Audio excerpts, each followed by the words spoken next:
Olá, seja bem-vindo ao videocast da Ciclo Academy. Estamos dentro do 39º Simpósio de Supply Chain, comemorando os 25 anos da Ciclo Academy. Eu sou a Bia Cobal, junto comigo, Janaína Pérez, que é diretora sênior de compras estratégicas para a América Latina daquela nova.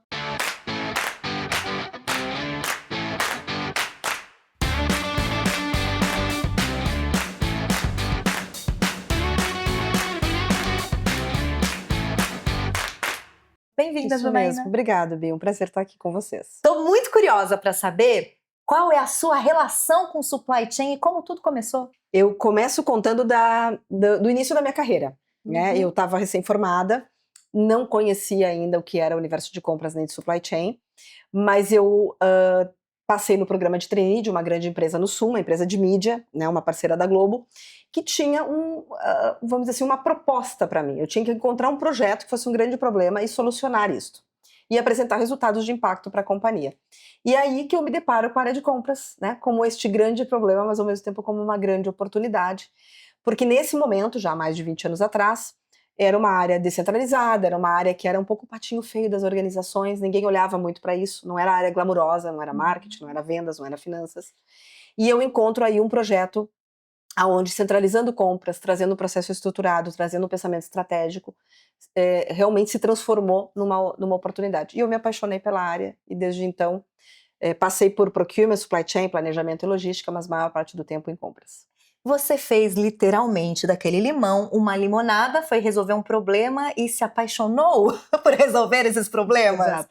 E aí, como você trouxe muito essa habilidade, né, de ter esse olhar de solução de problema, além de problemas, né, além dessa habilidade, essa capacidade, o que mais o profissional do futuro precisa desenvolver? Eu acredito que a área passou por uma transformação muito importante. Eu acho que isso é o legal de eu ter começado mais de 20 anos atrás, porque eu vi, né, a área, como eu comentei, sair de um patinho feio que talvez ninguém olhava, né, achava que era uma área de processos. Alguém compra, alguém recebe, alguém paga e é isso. E aí eu fui vendo a transformação que essa área sofre, porque ela também, né, em muitos lugares do mundo, ela vai usando metodologias como a metodologia de Strategic Sourcing, que todos os profissionais de compras conhecem, da A.T. Kearney, que faz com que você entenda que cada linha de gasto do P&L, né, você pode desenvolver uma expertise, você pode negociar melhor, você se torna um grande expert sobre aquela commodity, aquele ingrediente ou aquela área, por exemplo, compras de marketing ou compras de commodities. Você ter profissionais que entendem desses problemas e dessas categorias. E aí, quando a gente passa pela pandemia, isso muda, porque a habilidade de agora ler cenários, antecipar riscos, entender de todas as linhas do P&L, porque então se eu estou negociando marketing, eu preciso entender como é que as marcas são feitas. Como é que o diretor de marketing pensa? Se eu estou negociando amanhã uma commodity e ela é, por exemplo, tradeada na Bolsa de Chicago, eu preciso entender essa funcionalidade. Como isso acontece? Então, eu costumo dizer que hoje o profissional de compras, se ele tem um olhar ambicioso e estratégico, é uma das áreas que mais te dá a condição de entender de todo o P&L da companhia. E você acaba sendo um grande influenciador. Então, em termos de habilidades, é capacidade de ler e antever cenários, é a capacidade de entender como cada uma dessas oportunidades ou desses riscos vai falar com cada linha do P&L da companhia e, acima de tudo, como você comunica essa visão, esse risco, essa oportunidade. Uau. Então tem que ser estrategista, realmente. É muito interessante, conforme você vai falando, eu ficava pensando assim, que cursos, que treinamentos, que especializações são necessárias, porque me parece que um pouquinho de tudo. Eu tenho que saber de economia, eu tenho que saber de finanças, eu tenho que saber de política, eu tenho que saber de produto, eu tenho que saber de marketing, eu tenho que saber de comunicação. Me traga assim, o que seria mais importante se eu estou realmente ambicionando, né, uma liderança dentro da logística e do supply chain? O que você acredita que te formou? Eu gosto de dizer, e talvez alguns profissionais tenham opiniões diferentes da minha, né? Eu sou formada em administração, com habilitação em comércio exterior, depois fiz várias especializações, fiz finanças, fiz MBA, depois fiz um pós-MBA em liderança e gestão de mudanças fora do Brasil. Mas tem muitos profissionais em supply chain procurement que vêm das áreas de engenharia, administração. Agora, eu gosto de dizer que mais do que a formação específica, que hoje em dia, inclusive, tem muitos cursos que formam, né, os profissionais da área, que não tinha na minha época, eu não acho que é a formação que define. Eu acho que é a capacidade de pensamento estratégico e a atitude. Eu já contratei advogados para virem trabalhar comigo em procurement. Eu já contratei pessoas que estavam totalmente dentro do ambiente de marketing, depois vieram fazer o spending de diretos, que é uma coisa muito mais técnica. Muitas vezes talvez é mais para um profissional de engenharia. Então eu gosto de dizer que quando você tem um profissional com visão e atitude, isso, somado a uma formação, é sensacional. Mas a formação em si, para mim, ela não define. Porque hoje a atitude é o que faz você estar em cargos como o que eu tenho hoje. Porque você precisa de ambição, você precisa lidar com ambientes voláteis, ambientes muitas vezes de muita resistência. Estamos todos em algum nível de organizações complexas, nacionais ou multinacionais. Então a atitude é o que faz a diferença. Ai, adorei que você falou de atitude, né, e é muito legal também ver uma liderança feminina, né, dentro dessa área, porque exige sim, a gente sabe que para uma mulher chegar nessa posição ainda exige uma atitude em dobro, né? E eu queria entender um pouco, já que você vem também de um cargo que é América Latina, como é que você enxerga o papel de compras na América Latina? Enfim, tem uma mudança de visão entre ser aqui local dentro do Brasil e ser, né, mais mundial? Bia, eu gosto de dizer que eu sou, vamos dizer assim, sortuda, né? Porque eu já trabalho com a América Latina, sendo brasileira, obviamente, trabalho na América Latina, mas hoje eu trabalho com pessoas que estão em vários lugares da América Latina, desde o México, Colômbia, Argentina, Brasil. Eu já tive posições onde eu trabalhei com pessoas em Singapura, na Europa, e eu, dentro da minha organização, apesar de cuidar da América Latina, eu também reporto num grupo global onde eu tenho essa diversidade de culturas. Eu tenho colegas nos Estados Unidos, na Argentina, na Europa, na Ásia. Qual é a beleza disso tudo para mim, agora focando em América Latina? Eu brinco que a gente nunca teve tanta relevância. Porque nós somos um continente que historicamente vivemos em crise, certo? Se a gente olhar para os nossos, não só para a nossa realidade local, né? Eu brinco que no Brasil a gente só troca o nome da crise. Mas a gente olha para os nossos vizinhos argentinos, viveram uma crise de muitos anos e agora tem um novo governo que tem criado uma certa estabilidade econômica. O México tem as suas questões, entre questões políticas, questões de valorização mais ou menos de moeda versus comércio com os Estados Unidos.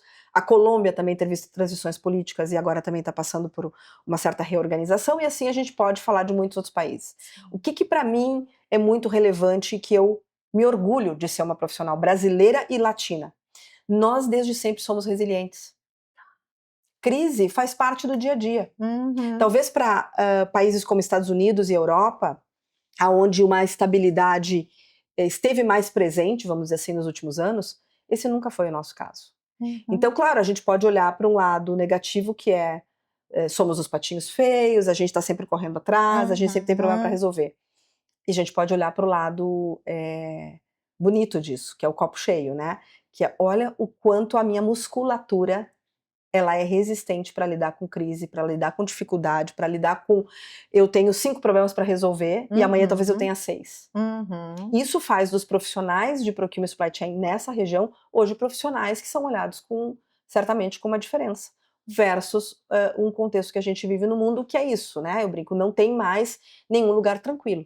A gente só não sabe qual é a próxima crise que está chegando. E já que você falou de crise e de resiliência, qual que você acha que é o maior desafio para tornar compras mais resilientes? O desafio é integrar as novas tecnologias e principalmente a inteligência artificial, porque a gente precisa ser cada vez mais real time, a gente precisa ser cada vez mais ágil, né? E a forma da gente fazer isso não é a forma que a gente vinha fazendo. Então a inteligência artificial, a digitalização, a automatização, eles não estão aqui como os nossos inimigos, a gente precisa saber incorporar isto, tirar o melhor disso e saber que algumas coisas talvez realmente os robôs vão ter que assumir. Por quê? Porque tem coisas mais estratégicas, coisas mais importantes, jeitos diferentes de fazer e que são transformadores para nós e para as organizações. Então, integrar isso de uma maneira inteligente, rápida, sem resistir, né? Eu brinco que a gente tem que ser como um bom surfista. A gente não controla o tamanho da onda, a gente não controla o mar, a gente não sabe se está frio ou não. Você tem que aprender a surfar as ondas que vierem. E você adapta, né, aquilo que você vai usar para surfar esse momento que vem na sua vida. Perfeito. E eu queria entender também uma tua visão de como equilibrar, como profissional, tecnologia e sustentabilidade numa estratégia. né, de compras. Eu falei sobre isso hoje quando eu tive a oportunidade de fazer a palestra, e é um tema que eu adoro, né? Porque no final todos nós queremos continuar vivendo nesse planeta, queremos continuar usufruindo do que a gente tem, e a forma de fazer isso é ser intencional. O que eu quero dizer com intencional? É fácil equilibrar custos numa agenda de sustentabilidade que talvez em algum momento demande das pessoas, desde a parte pessoa física até a pessoa jurídica, uma nova forma de escolher, de decidir, de influenciar? Não. Né? Em algum momento, algum preço tem que pagar. Sim. Mas se nós somos líderes dessas organizações, se nós somos líderes em casa, né, da sua própria família, se nós somos líderes na escola, nós precisamos ser intencionais. O que é ser intencional? Pode ser que hoje eu não consiga ter um ambiente perfeito para fazer isso, mas eu começo hoje com pequenas escolhas. Eu começo ajudando o fornecedor a se desenvolver numa agenda de sustentabilidade. Amanhã eu tenho um pool de fornecedores. Eu tenho meu filho que está aqui presente olhando o videocast, ele pode, na escola dele, ter um mindset que influencia outros. Sim. Os professores, a escola vai formando uma nova forma da gente decidir e escolher. E isso vai formando toda uma nova mentalidade para novas gerações fazerem isso de maneira ainda mais intencional e assertiva. Como é bom a gente pensar no todo, né? No ecossistema. E nesse ecossistema. E também a longo prazo, porque eu sinto que também isso que você estava falando, de que a gente foi muito forjado nessa coisa do improviso, nessa resiliência de resolve agora, a gente tem pouca visão a longo prazo, né, Janaína? E o longo prazo você começa tomando pequenas decisões hoje. E isso, de novo, é tanto na pessoa física quanto na pessoa jurídica. Então é sobre a tua intenção. É sobre ser intencional, nada é por acaso. Vamos ser intencionais em cada decisão que a gente faz. E aí a gente vai construindo o futuro a partir de hoje, a partir de amanhã, e de uma maneira muito mais coerente. Que consigamos fazer isso. Para a gente finalizar, eu queria que você trouxesse um bom insight aqui do nosso evento, assim, para uma boa dica, aquela dica de ouro para todo mundo ficar muito ligado. Eu daria a dica de seja curioso, seja adaptável. O mundo hoje em dia, das pessoas que são curiosas, né, que elas não têm medo de perguntar, né, elas querem aprender, a gente precisa desaprender para aprender o novo. Então o passado, ele conta muitas histórias bonitas, mas ele não necessariamente vai trazer as habilidades que a gente precisa no futuro. Então eu acho que é curiosidade, adaptabilidade, de desaprender para aprender. Maravilhoso, muito obrigada. Eu ficaria aqui conversando horas com você. Bia. Realmente foi uma grande aula, muito aprendizado para mim também. E eu tenho certeza que para você que está aí também foi um grande aprendizado. E se você quiser se aprofundar mais, tem muito mais conteúdo, entrevistas, atualizações ali no nosso hub de conteúdo. Vai lá que você vai gostar. Um beijo, até o próximo episódio.